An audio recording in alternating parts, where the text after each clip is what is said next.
Hey there, data enthusiasts! Welcome back to our channel where we break down complex concepts into bite-sized pieces for you. If you've ever found yourself tangled in the web of statistics and data science, you're not alone. Today, we're diving into two fundamental types of regression analysis: logistic regression and linear regression.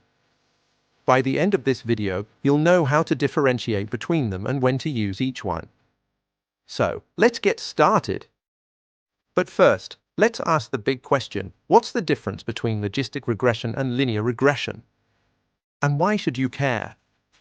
Well, the answer lies in the type of data we're dealing with and the predictions we want to make. Let's break it down.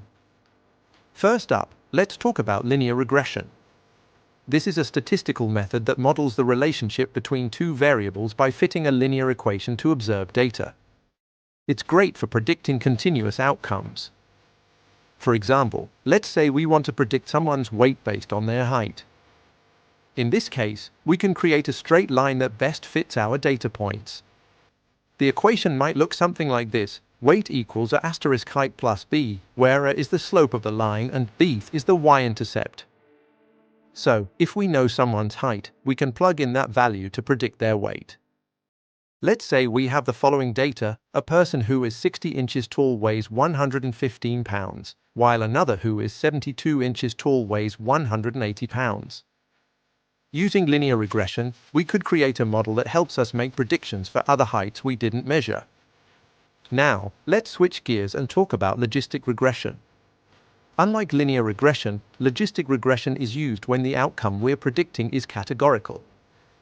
This means it's used for scenarios where the result can fall into discrete categories, like yes or no, spam or not spam, or pass or fail.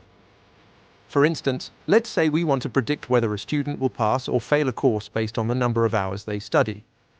In this case, our outcome variable is categorical: pass or fail.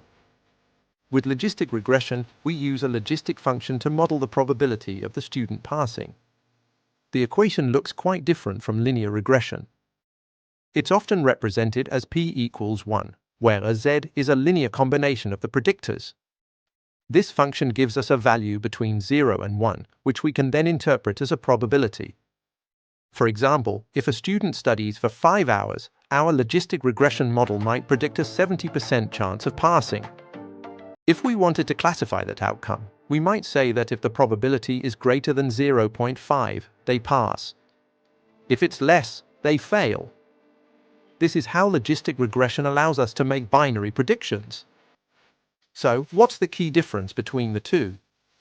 To summarize, linear regression is used for predicting continuous outcomes, while logistic regression is used for predicting categorical outcomes.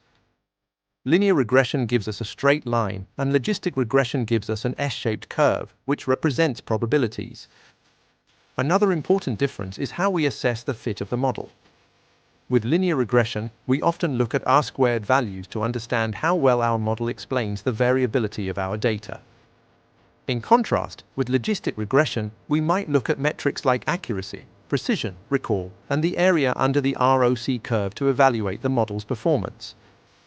Finally, it's worth noting that while both types of regression can help us make predictions, choosing the right one depends entirely on your data and the question you're trying to answer.